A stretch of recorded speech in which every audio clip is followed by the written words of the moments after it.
go on from Dragon Ball Z, and you're listening to the Monsters with Attitude podcast. Like, comment, and subscribe. And as always, embrace the attitude! Yeah!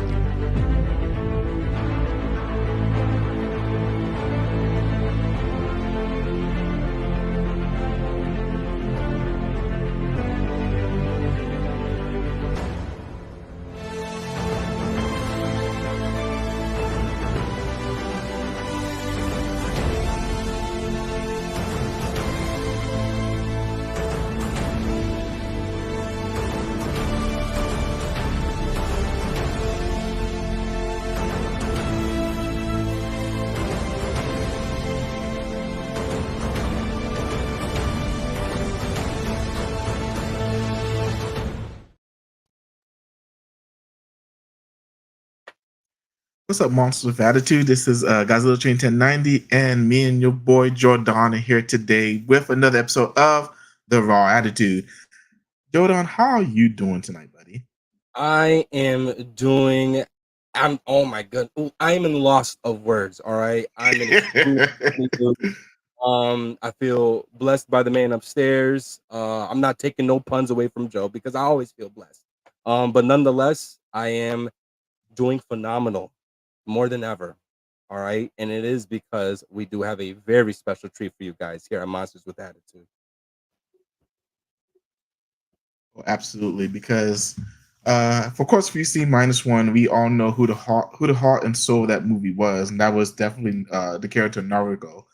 And today, I would like to honestly say she's still the heart and soul in the English dub as well. And we had our very special guest was able to bring this character to life for us in English. And Jordan, would you like to introduce her? Yes. So this specific actor has not only dubbed Noriko Oishi from Godzilla Minus One, they have done multiple of other works ranging from anime, other movies, TV series, including that of video games. Ladies and gentlemen, here we have for you guys tonight at Monsters with Attitude, L. Hey. Elle, like we mentioned offline, it is an honor to have you here with us. We truly appreciate the time that you decided to take for us. And so, yeah, welcome once again to Monsters with Attitude. Thank you. Thanks for having me. Of course, of course.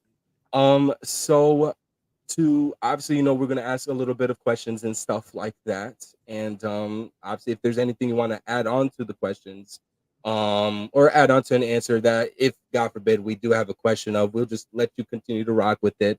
And yeah. So to start things off, or Adrian, do you want to start off the question, or you want me to start off, buddy? Go ahead, buddy. All right. So just out of curiosity from us at MWA, what was the inspiration you had to basically start off your entire career as to who you are now?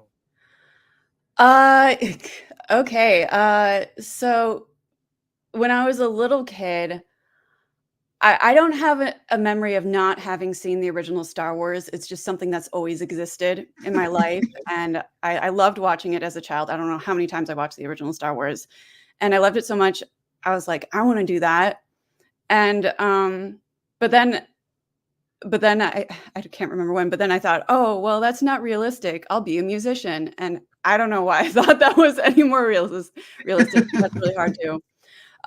But then sometime in high school, I thought, well, I don't want to, be 60 and have regrets and be wondering, well, what if I tried? So yeah, I went to college and majored in theater and music for whatever that's worth. And then I moved out to LA, and I've been here a long time now. Voice acting is much more recent for me.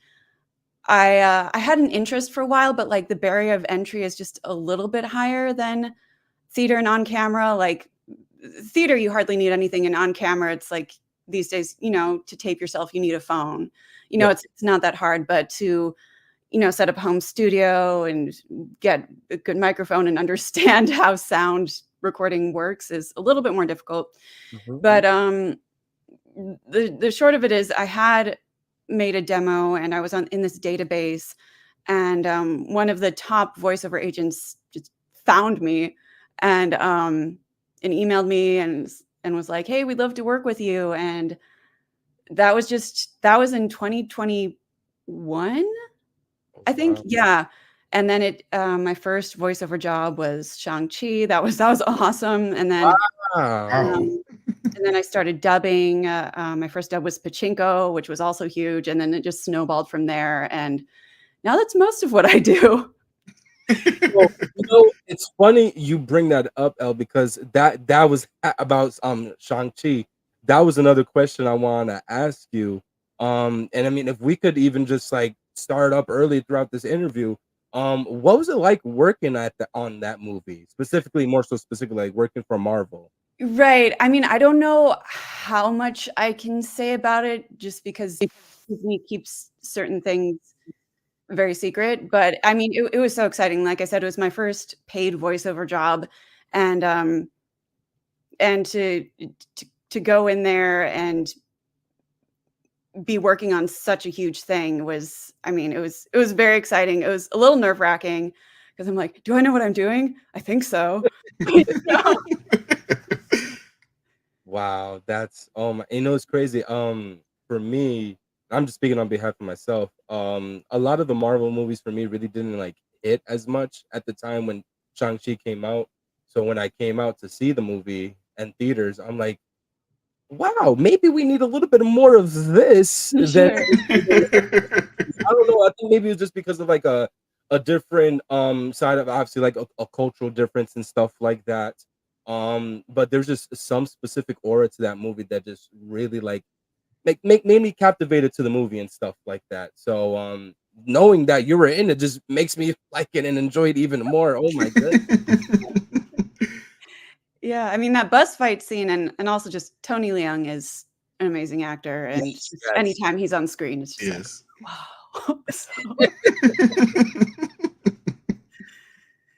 So I have another question, really quick. So obviously, you mentioned about singing. Now you could correct me if I'm wrong. But there is a moment that I saw, or a specific article that I read that you were singing at the Jimmy Kimmel show. Oh, yeah. Yeah. So how did you how did you end up even singing there, and what was your experience like being a part of the Jimmy Kimmel show? It's so, it's crazy because it was through this Facebook group that I saw the casting notice, and it's crazy how much stuff comes through very informal places. Like someone I know who was in Turning Red, the casting was from Facebook. But Oh, anyway, it was from Facebook, and they're like, send your demo. We need, I think, I forgot exactly what they were looking for, but I fit whatever it was they were looking for. Send your demo, and it should have clicked that they wanted my singing demo, but I sent my acting reel.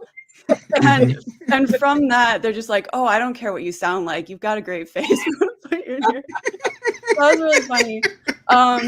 But yeah, that was a lot of fun. It was a quick day. It was a short day, very easy day.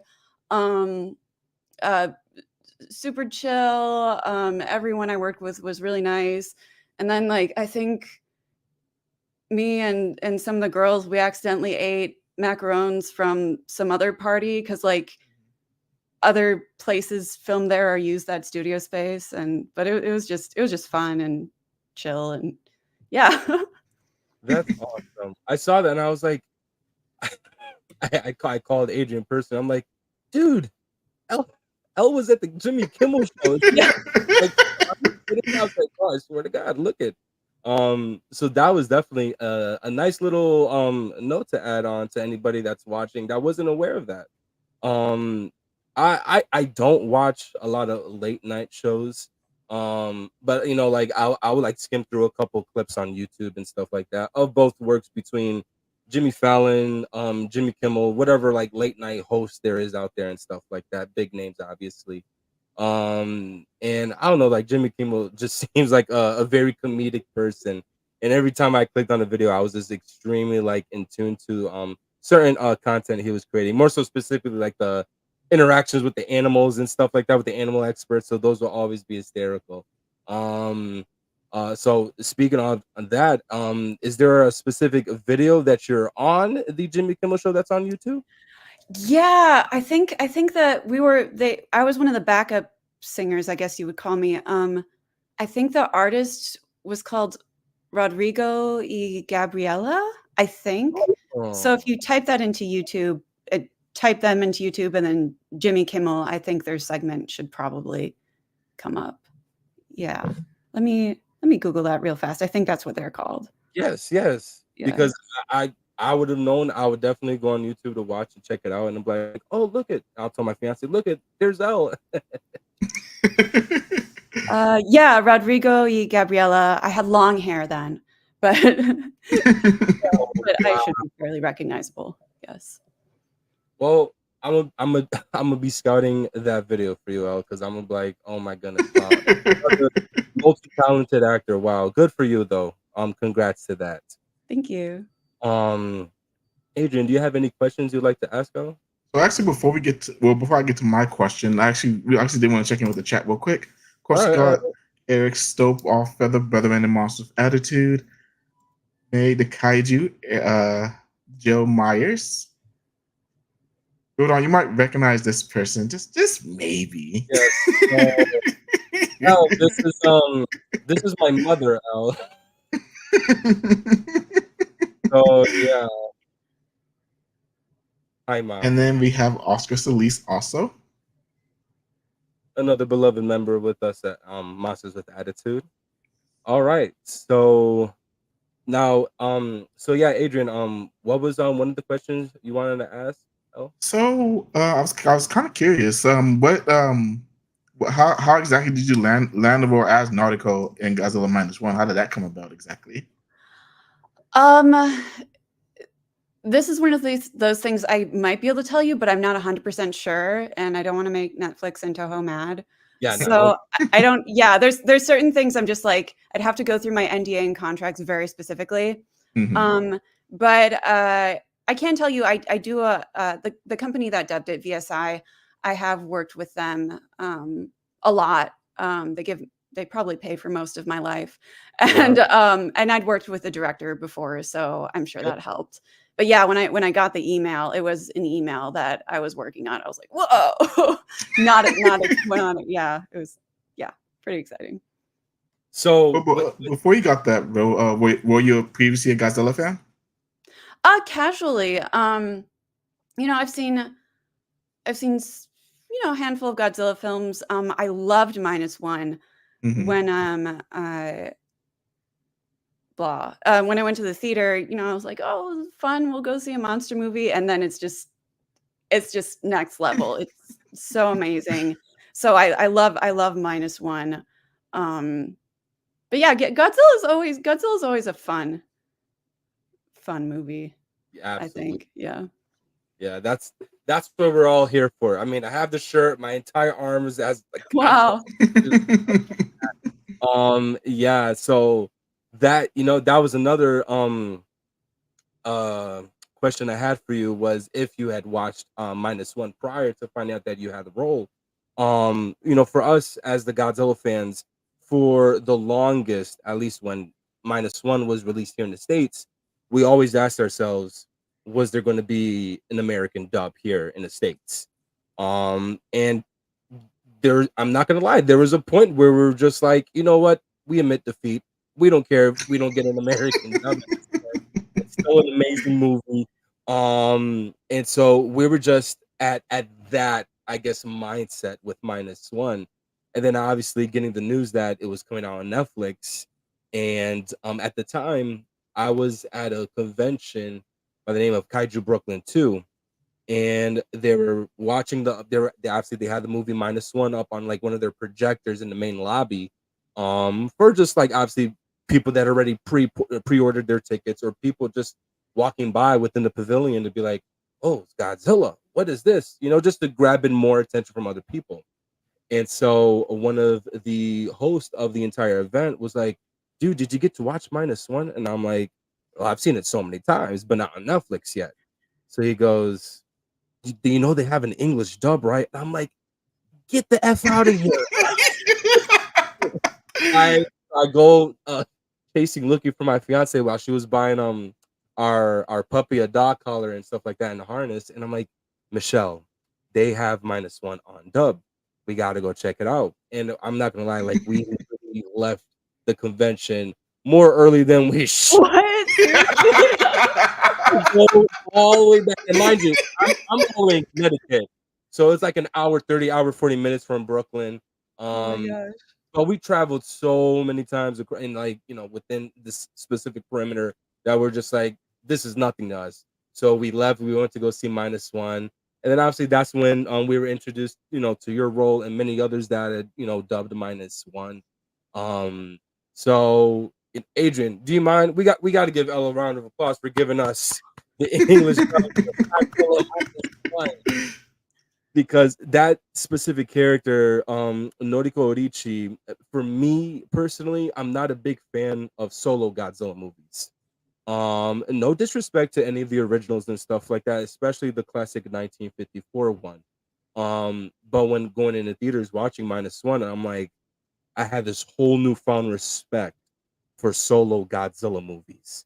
Um, and going into the English dub, I feel like you guys specifically had, I don't know what the right words I would want to say to to make it sound like very fluent, very professional, but you guys sounded like as if you were the actual human cast in the show. The aura fit the entire atmosphere of the movie perfectly from you guys.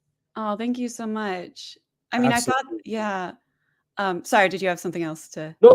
Go right ahead. Oh, I was just gonna say, yeah, I know a lot of care went into the casting, so I was so honored that I got to do it, and I thought our dubbing director, James Scullion, he did an amazing job.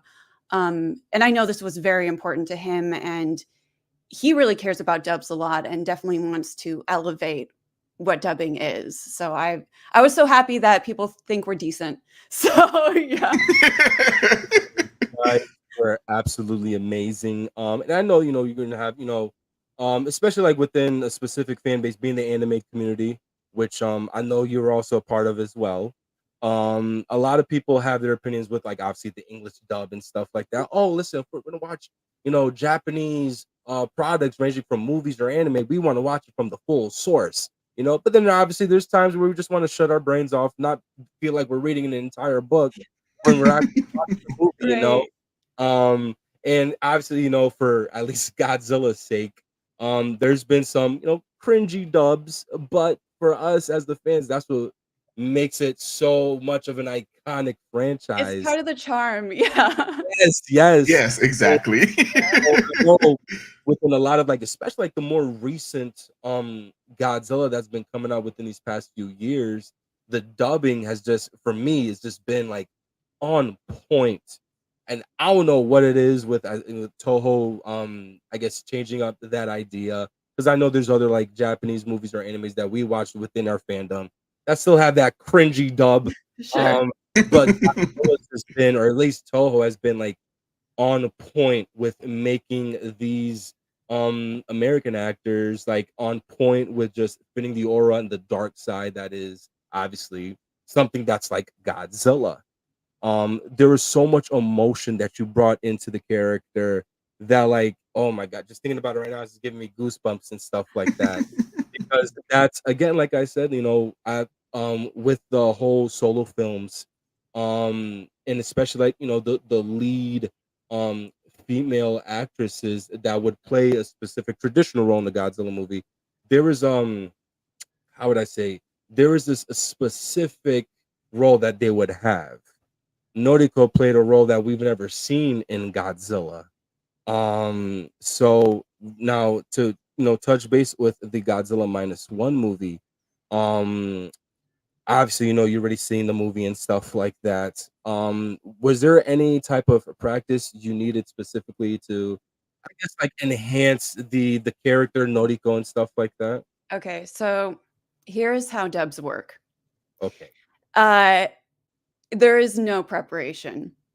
You go in and you watch the scene, usually once if you're a pro, and then it's like karaoke style. You just do it. You get 1 or 2 takes usually, unless something they really need to fix, and that's it. So there's no like creating the character, like delving into whatever actory stuff. It's just basically cold reads and it's go, and then it's done. Wow. Yeah.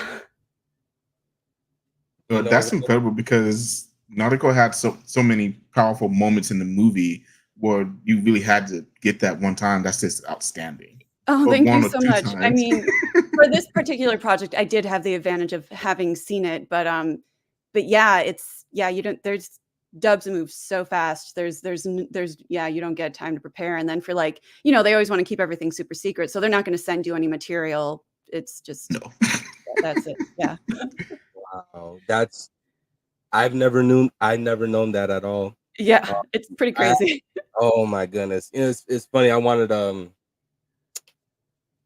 at one point I wanted to try a different route in my life and try to be a voice actor, and just hearing that, it just shied me away from ever wanting to voice.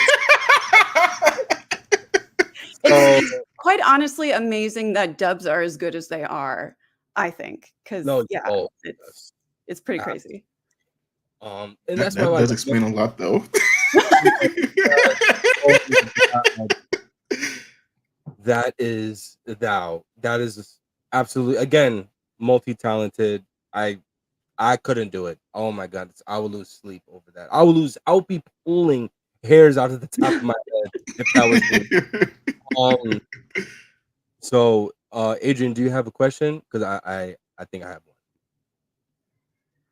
I guess so. I know you have done other work. You've done work with in video games, also Starfield, Fallout 76. Is voiceover a little bit easier than dubbing, or are they kind of one and the same exactly? I think they're just different. I don't know if one is easier than the other per se. They have different challenges. Like dubs are very technical. You have to get the timing right. You're trying to match a performance that's already there. By that same token, you don't have to be as creative, I guess, if I want to put it that way. It's like you have some kind of reference. For video games, I mean, you don't even always get a picture. It's, you're just pulling out of your imagination with guidance from the director and whatnot. But so yeah, I would just say they're different. I don't know if one's harder than the other per se. So speaking of video games, is there a specific video game franchise you would like to work with in the future? Yes, I would love to do Elder Scrolls. I'm a big Elder Scrolls fan, so when I booked Starfield, I was like, "Whoa, amazing! My first video game is Bethesda." Yeah, and then there's just always franchises that would be fun to be a part of in general, like Star Wars and stuff. But Yes. definitely Elder Scrolls, I very much want to do. Zelda would be awesome too. I love Zelda. Oh, that would be fun. Nintendo, if you're watching this, hire them right now. That's amazing. We do have a question from the chat. Joe asked, as a voice actor, is it hard to channel emotions since you can't use your facial expressions? Where did you tap your emotions from? Which that is a good question. Something I kind of want to touch on also. Yeah, I mean, I imagine that's different for different people. So like I said, I haven't been doing voiceover for very long, but regardless, I do feel like voice is one of my strengths. I'm a singer, and also like if you consider your actor tools, you have your voice, your face, and your body. And I think I'm strongest with voice. I think I'm very sound oriented. But even though you can't use your face, it's not going to show up on whatever you're doing unless it's motion capture or something like that. A lot of voice actors will get physical in the booth. I mean, obviously you can't like jump around or fall on the floor or whatever, Yeah. not that you normally do that, but if you're getting shot or something, you're making a reaction. There's a certain amount of physicality that you can do. You still have to stay on mic, but like we're not just standing there like robots. So it can be challenging, especially when the character is being very physical, and you kind of have to, you can do some of that, but not all of it. But emotionally, I think a lot of it is the same work as on camera as theater. You just might have less time to prepare. So, yeah. Wow. So now I'm gonna be completely honest.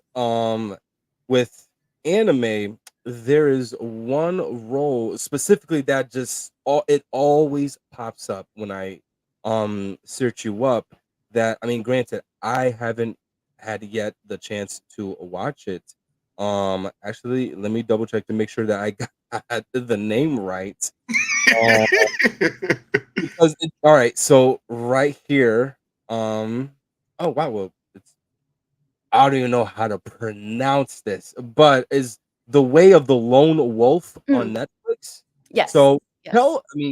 I mean, because from what I'm looking at, this looks more like a MMA anime or something like that. It's beefy dudes punching each other for like, it's very martial arts oriented. I haven't watched the whole thing yet, but I think they're trying. So I don't remember all of the plot. I think I've only watched 2 episodes so far, but I think the big thing is they're trying to compete to find out what's the strongest martial art.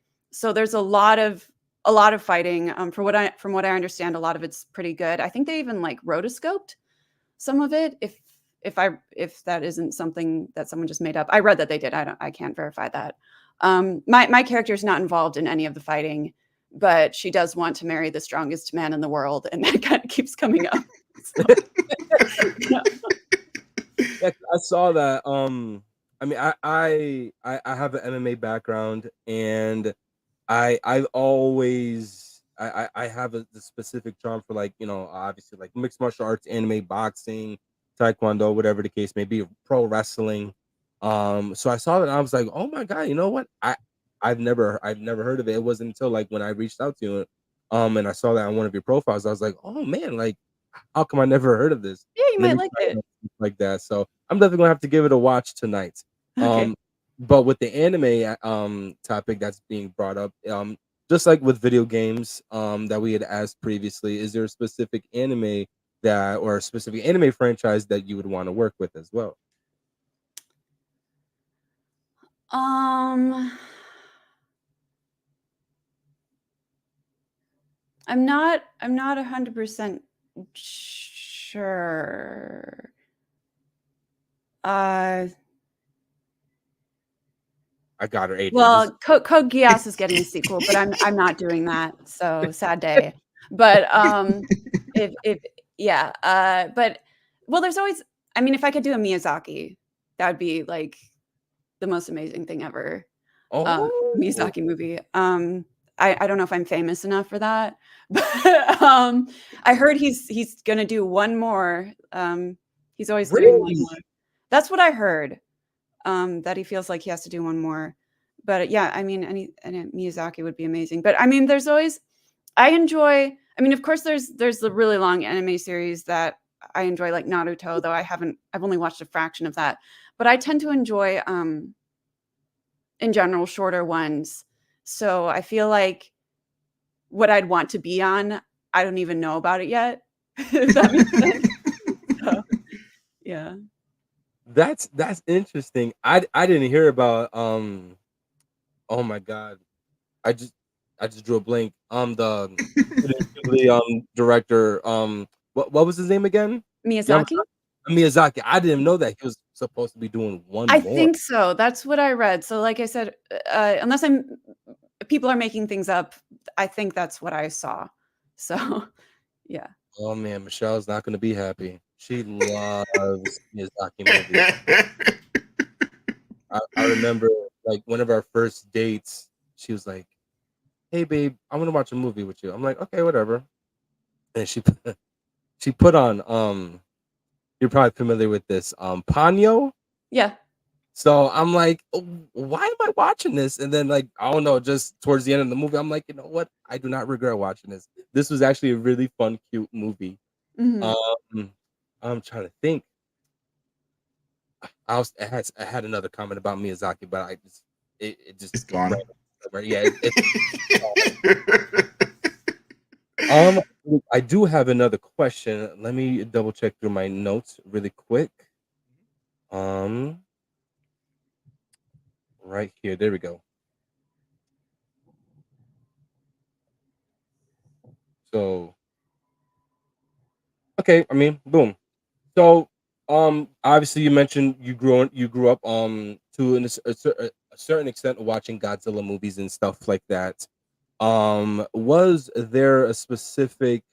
I guess, yeah. Was there a specific movie? I'm gonna have you think about this one really hard, Al.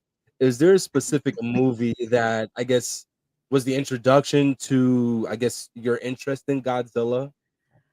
Oh gosh, that's really hard to answer because I don't know what channel did it, but there'd be like Godzilla movie marathons. Oh, So all the I don't time. even know which movies were what, but that was probably my introduction to Godzilla.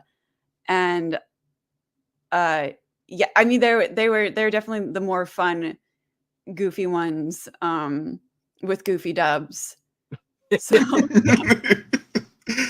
Oh, So, Samson would love that answer. oh my God, yes. So now back onto the Godzilla topic. Obviously, I mean, just out of assumption, are you aware of the legendary Godzilla movies with the Godzilla X Kong stuff? mhm. So this is just my opinion. Okay.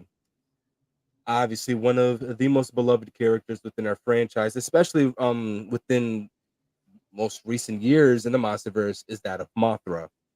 And obviously, for those who know what Mothra is and stuff like that, she's aided by, two twin fairies or some type of extent to that. The Monsterverse did help explain that to a certain extent and just disregarded that and stuff like that. I personally, I've been wanting a solo Mothra movie. Now, getting to know you a little bit more, I would love to see you playing one of a leading role to that, to an extent, to aid Mothra or some type of extent. Are you aware of who Mothra is by any Oh, chance? yeah, absolutely. Yeah.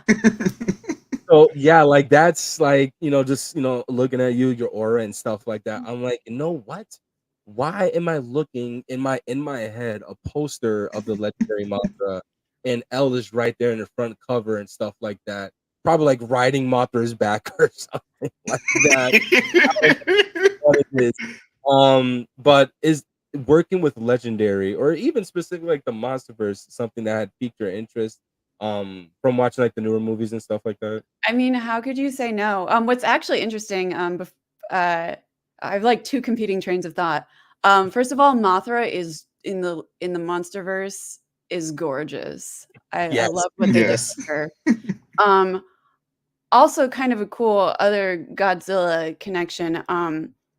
I take motion capture classes, and my mocap teacher, TJ Storm, actually mocapped some of the MonsterVerse Godzillas. So maybe it wouldn't be such a huge stretch for me to somehow get in there. But yeah, I'd love to. I wouldn't say no to a blockbuster. Wow. So we actually met TJ Oh yeah, last Um, year at yeah, G. last year at the Big Godzilla convention, GFest, we met him, Yes, and he was yes. awesome. he's That, so cool. He's so nice. oh my God. An outstanding man. So I didn't even know that you're a mocap actor. Um how what is it like? I mean, I obviously I've heard stories and stuff like that. But is it or just lead us into how you're able to get into I guess mocap acting. Well, back to Godzilla again. So this TJ school, they started a scholarship a few years ago called the Haruo Nakajima Action Actor Oh, Scholarship. Oh, oh, So I mean, Gosh, I mean, TJ knows the Nakajima family and got their blessing, so not just a random thing. And I saw a casting director on Twitter, I think, post something about it, and I'm like, oh, I guess I'll apply. I probably won't get it, and I think I submitted on the last day. And so yeah, I was one of the first Haruo Nakajima Action Actor Scholarship recipients, and so I took. That was a year's worth of free classes, and there's a lot of classes at Mind's Eye is the mocap school, and just from a lot of there are auditions from mocap, but there's also a lot of you also get a lot of jobs through referrals. So I've done a couple jobs, and that was just through referrals. So yeah, that's how I got into it. Wow. What were some of your roles as a mocap actor exactly? Yes. I can't say. Sorry. Oh, okay. Keep on. Yeah. Hush. Video games are super secret and stuff. So. Wow, really? So that's interesting. I didn't even know that there was a scholarship in honor of Haruo Nakajima. Oh my God. And that's amazing, because that's especially coming from TJ, who's, at least for us, is brand new within our community. You're also part of that community as well, Al. That is such I did not know that. That is such a heartfelt moment for us, because obviously, without Haruo Nakajima, we wouldn't have all of what's going on right now. Unfortunate enough for me, I was never able to meet him or anything like that. But obviously, I'm looking behind my computer and I see a whole bunch of memorabilia that he created. So I'm pretty that's amazing. Wow. Congrats to you, Al. Thank you. Oh my, it's Adrian. By any chance, sorry I cut you off, brother. Is there anything you would like to ask her as well? Or Well, I do see that Helmi did join the chat, and he said that she could play both Martel twins. And ironically, that's what actually I was thinking also. Just mocap them, just be flying around. Exactly. There you go. So, out of everything you've worked on so far, the stuff you can talk about, obviously, what would you say your favorite role has been so far in everything? Dubbing, voiceovers, motion caption, everything. What would you say is your favorite role so far? Part of me wants to say that it's kind of hard to say because I like different ones in different ways, and I don't know if it's just because I'm still riding the Godzilla high, but it might be Noriko, because I don't know. I just feel like that's the coolest thing I've ever done. It's so awesome. I've done 2 AAA games, but somehow, I don't know, Godzilla is it's just so huge, and it's such an amazing movie. Besides being a Godzilla movie, it's just an amazing movie, period. And to be part of that is I've been so excited. So it might be Noriko. That is awesome. Let's see. We can definitely see it in the performance for sure. Oh yeah, 100%. Let's see. Helmi goes, some of my best interviews and jobs I got were last minute applications too. So now working with the cast, how was it, or did you by any chance interact with any of the other English dub cast members for Minus One? And if so, how was it working with them? No. So a lot of voiceover you do by yourself. I think for animation, sometimes you'll do it in a room with other people. And I was doing a multi-narrator audiobook where I was with some other people. But the majority of voiceover I've done, and definitely for dubs, it's just you by yourself in the room. So most of the other dub actors I don't know and have never met. One of them I have, Greg Chun, who dubbed Tachibana. Super cool, amazing actor. He's been in everything. He dubbed the lead guy in Squid Game. He's in a bajillion video games. Wow. Super nice guy. So I had met him at a party before. We didn't interact on Godzilla, but we did do a watch party a week ago. He and I did on his Twitch, so that was fun. He's a really fun guy. And I haven't met the baby, but I know the baby's aunt, this little 3-year-old girl who dubbed Akiko. So yeah, most of the dubbing people, dub actors, especially for this dub, because it isn't all just your usuals. I've never met. Yeah, just Greg. Wow.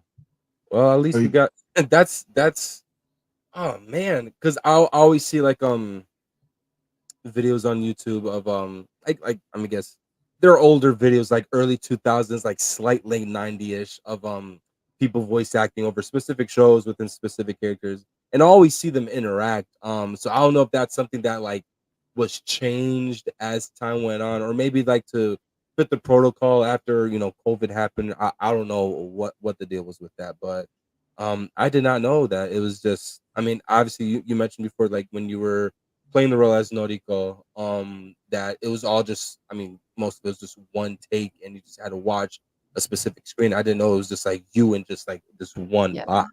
For Godzilla, I think we got at least 2 takes, but I have done dubs where it's just one, and if you do a good job, you're moving on. But yeah, the dubbing director definitely took a lot of care with the Godzilla dub.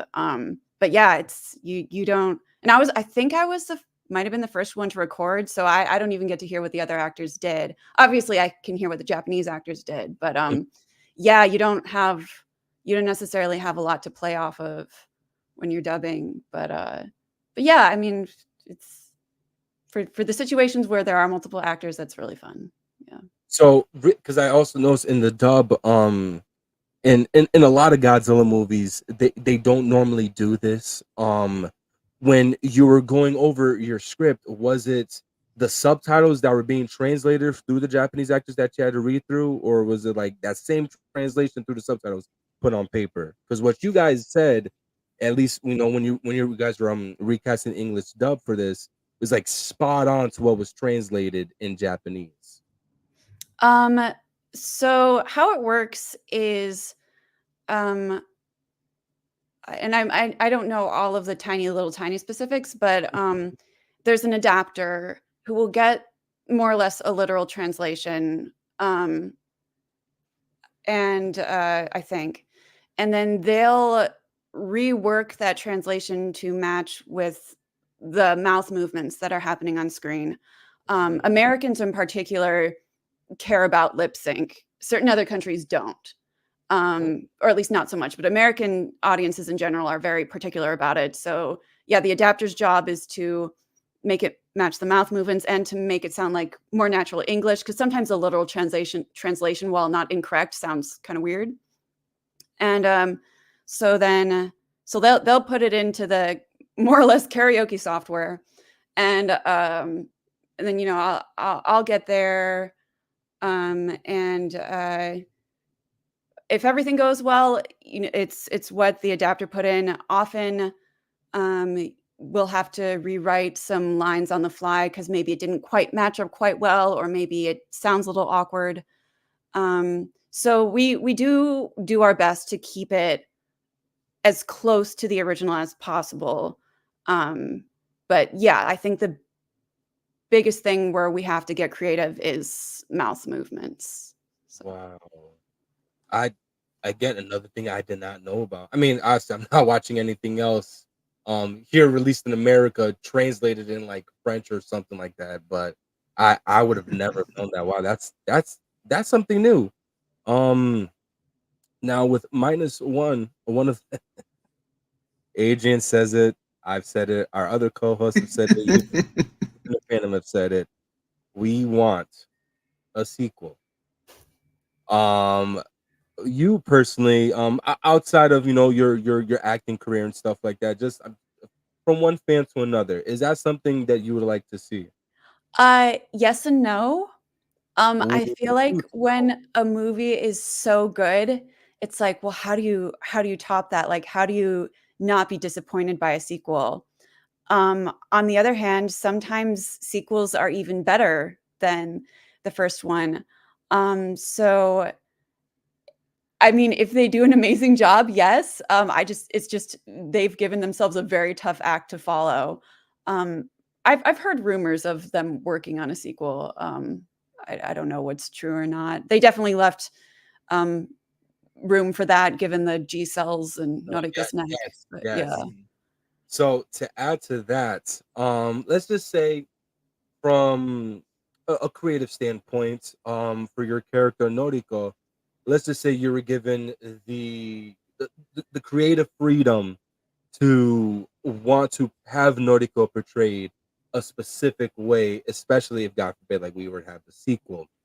What type of, I mean, what type of direction would you have Noriko go if God forbid there were to be a sequel? After, especially like with the G cells being revealed and stuff like that. yeah. Um, I'm gonna say this name wrong, but so I did read a theory on what the sequel could be or what people think would be cool, and I did think it could be a good idea. Um, I've seen it suggested that maybe Noriko might turn into, and like I said, I'm going to say this wrong, Biolante. Yeah, yeah, I was, Oh, you Biolante. said it perfect. You said it perfect. I don't know. So I think depending on that how that's handled, that could be very harrowing and tragic. I think so So too. that would definitely be an interesting route to take. And yeah, I mean, I'd love to see her. She has a lot more agency than a lot of traditional Godzilla female characters. So I'd love to see that continue. Um, but yeah, I would not be surprised if something tragic happened to her, and that could be very good in a very sad way. no, oh my, absolutely. And it's like I know, especially like for the Toho movies, excluding like that of Legendary and anything else outside of again Toho's realm for Godzilla, a lot of the female actresses that have played a specific or huge role in Godzilla, and I'm gonna throw Noriko in there. They've been it's just that of an impactful character. Like Adrian, you could remind me of the name of the specific actress, but there was a specific actress that also appeared at G Fest last year at Chicago, and she played the leading role for a Of movie a called soggy. Yes, What's her Godzilla, name? Oh my Mecha god. Godzilla, and her role was for me between her and previously to that in Godzilla Mothra King Ghidorah Giant Monsters Out All Out Attack. I know that's a mouthful of a title. Hey, But Jim the K. that one was yeah, or you could just translate it to GMK. That leading actress for that one was from that point on, you had a specific standard to live up to. And for me watching it, especially with my, fiance and stuff like that, she would always like go back and revisit these movies because again, one, we get a different type of vibe within each obvious character. There are different character traits and stuff like that. And with Noriko, that was just again, I walking in there, I had no expectation for Godzilla Minus One. I went in there, I literally I took my brain out, left it in the car, and went right into the movie. And I was excited to see it. But I think, which I don't know if you had this exact same uh, uh unfortunate event happen to you. I know it did for us. But we were spoiled with a specific figurine that was released for What? Godzilla Minus One, and it was the pre-evolved Godzilla, the Odo Island Godzilla. We were, or at least me, I thought there was going to be a second Godzilla monster, and we were going to get like a versus movie. Would you, just to follow up with that, to stick to like the traditional Q&A, would you have liked to have seen, besides Biolante, in this specific movie, would you have liked to have seen another monster in the movie going up against Godzilla, or even possibly aiding Godzilla in destroying all of Japan? I liked that this one was just Godzilla, especially being an origin story, more or less. I think I'm trying to think of how to put that. Like, especially during I'm gonna say especially during, it's like all the times he appeared. Like in the Ginza scene, like just how they shot him, you just felt like the dread and like how horrible this monster is. And then when he's like chasing them through the ocean, like it's just, I think having all of the focus on him just really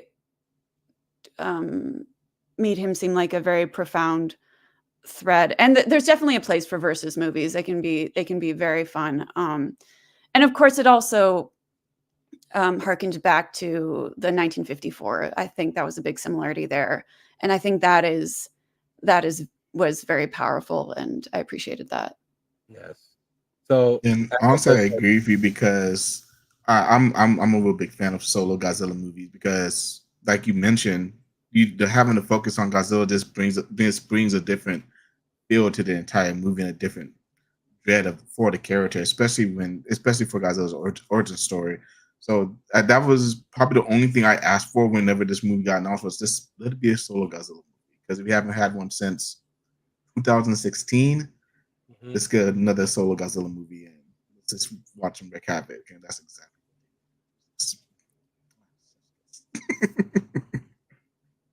So really quick, I know that we're about 9 minutes away from reaching the 1 hour mark. By any chance, anybody in the comments, do you guys have any questions for Noriko or Adrian? Are there any questions that we didn't even realize while we were talking to Noriko that we can pop up and possibly answer, or if not us, that Elle can answer? Actually, I do have a question from Eric. You want to know, how did you feel when you found out that you were going to be the voice for one of the lead actors in the film? I lost my mind. It was so funny because I had a callback that day for another dub, and it was right before I went to that I got the email that I was doing Godzilla, and of course I did my best at the callback, but I'm like, I don't even care. This is amazing. I mean, it's just something that you just don't expect to happen to you, and then it's just so big. And out of all the people they could have chosen, especially me being newer, it was just like, wow, such a huge honor. Absolutely. And another question from Eric. He asked, have you watched Minus One since the dubbing has been released? Yeah, actually, a week ago, I did a watch party with, I think I mentioned Greg Chun. He did the dub for Tachibana, and I'm hoping to watch it again on Saturday. Because when you're doing a watch party, like you can't like completely focus. Yeah. But yeah, I definitely want to sit down and watch it. Hopefully on Saturday, and then I'll probably watch it again when I guess the Minus Color comes out on Netflix. Yes, I haven't seen it in Minus Color. So. Neither have I. We're all going to be walking in there watching it for the first time. That's wow. So that's okay. Let me see. Oscar also has a question about yes. What are my thoughts about the MonsterVerse? I think they're fun. I mean, I think Godzilla is a very versatile character. Obviously in movies like the original in 1950, the original is 1954. The original in Minus One, he also carries a very symbolic meaning, but he's also been silly, like just flat out goofy in some of the old Japanese movies. And like there's definitely a place for just like fun monsters beating each other up movies. I mean, it's fun. I think there's enough room in the franchise to have the MonsterVerse and things like Minus One. And I'm glad you said that because that was actually especially after Minus One came out, there was a huge like rift in the Godzilla community, I guess you could say, because we had such a serious and awesome movie with Minus One. When Godzilla X Kong got announced, I'm not gonna lie, even initially I kind of turned my nose up to it, but I was like, what am I doing? I know better. Like like I always say, more Godzilla is the best Godzilla. Yes. So I'm just happy to have everything.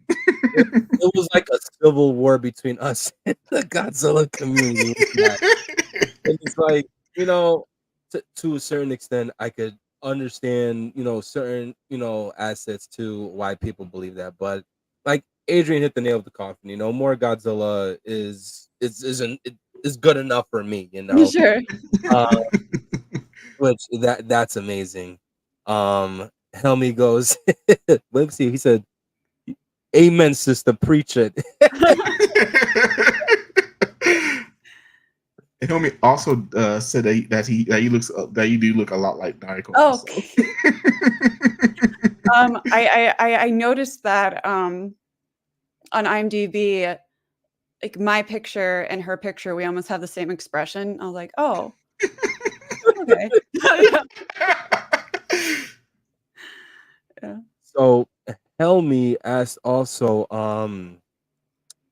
yes, right there. I've never been to G Fest. I don't know when it is. They haven't invited me, so if they invite me, I'll definitely go if I can. But as of now, I don't have any plans to go.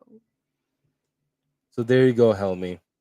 Unfortunately, we will not be having L this year, buddy. It's okay. I'll make sure to give you a hug when I see you in July, buddy. Even though I would recommend, even if you just go for one day, G-Fest is an incredible experience. Okay. You should at least try to go one day. Even TJ would tell you it's an amazing experience. The fans are so like willing to give. Like I know when I went to see TJ, I met him through his panel, and I met him a second time while he was, which I felt bad for him. It was the vendors room, and he got a whole bunch of people, and I get it, I get it. Everybody's fanboying over Godzilla. So I recalled him going back to his panel the day before I saw him at the vendors booth. He was mentioning about his father, that basically who was what introduced him to Godzilla, took him to his first movie, and it was Godzilla versus the Smog Monster, dubbed in Japan, Godzilla versus Ghidorah. So I figured, I guess again, us as the fans, we're so giving. You guys giving us what we love in this what we love in this fandom. Let us give you guys something back in return from just appreciating the work, right? So what I did for him was I went out, which I should have went to Joe's booth because I know Joe actually sold it for a lot more cheaper. Yes, he did. A figurine of this stature of the monster that Godzilla went up against when his dad first took him to the movie theater. Oh, wow. And he was in absolute shock. I actually have that video reaction of him of my tour at GFest on my personal YouTube channel. And he was like, "Dude, are you serious? Are you sure? No way." And he was like, "Listen," he embraced me with a big old hug, or a Godzilla hug, if I want to be technical. And again, such a humbled man. He's like, "Dude, you didn't have to do that, man. This means so much, and I don't even own the specific character Hedorah in my collection, so this would be the first. Thank you so much, man." So again, like, if God forbid you do get the call to go to G Fest, the fans are so welcoming. You would That's great. feel, embraced in a way that's just like, oh my God, like, yes, I did it in some type of fashion. Um, so I know we are literally just a minute away before we wrap things up. Elle, is there anywhere anybody could be able to follow you up on? Are there any events that you have in the near future or right around the corner that you want to plug everybody on, of where you're going to be at or what you're going to do? I have no events that I'm aware of. I mean, I'll probably be at San Diego Comic-Con just because. Oh, Man. Not Yeah. on a panel, just just there. as a fan. Okay. Yeah. But yeah, that's not about me. But otherwise, I'm on Instagram. My handle is IAM ELLLEE, lots of L's and E's. Yeah, and that's my handle for a few different things, like Twitter, Facebook, whatever. And then I also stream on Twitch, and my handle for that is NPC Muria, NPC MURIA. That's the first character I voiced in a video game. So yeah, I stream Fallout 76 and Starfield. If you're into that, yeah, that's it, I think. Adrian, what about you, my beloved MWA brethren? Oh, today's all about L. I'm good.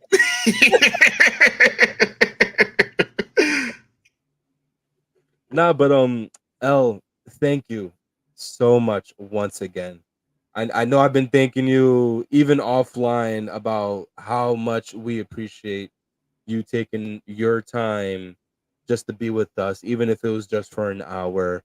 Minus One has, at least for us as the fans, has brought us in so much stronger and so much hope, especially when we got the English dub.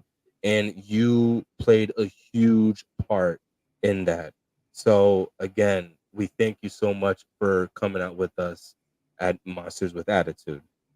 Thank you. And obviously, to my brother, oh my god, I hate this camera. I'm always messing up. this way over here. It's my brother Adrian Settle. Adrian, but you already know the whole handle thing and stuff like that. Let the people know where they can follow you and stuff like that. And then I'll leave you to close it with our infamous quote, my friend. Which, as it's been ticking on the bottom of the video the whole time, you can find us on all of our socials, which actually I think I need to update this as well. Goodness, Facebook, X, Instagram, Spotify, Twitch. I feel like I'm forgetting one, but I think that's everything. So just follow us on all the socials, guys. Let me see. We have, we do. We have Facebook. We have and TikTok. That's what I forgot. Yes, that's what I said. TikTok. Twitter. Yes, follow us everywhere. Literally, it's all you have to do is type in Monsters with Attitude, and you guys will get all the content out there and stuff like that. And Adrian, are we gonna go 1, 2, 3, and then count it out with the infamous quote to that of Monsters with Attitude? Sure, let's do it. All right. So El, you're about to witness this for the first time in 3, 2, 1. Embrace the attitude. Night, everybody.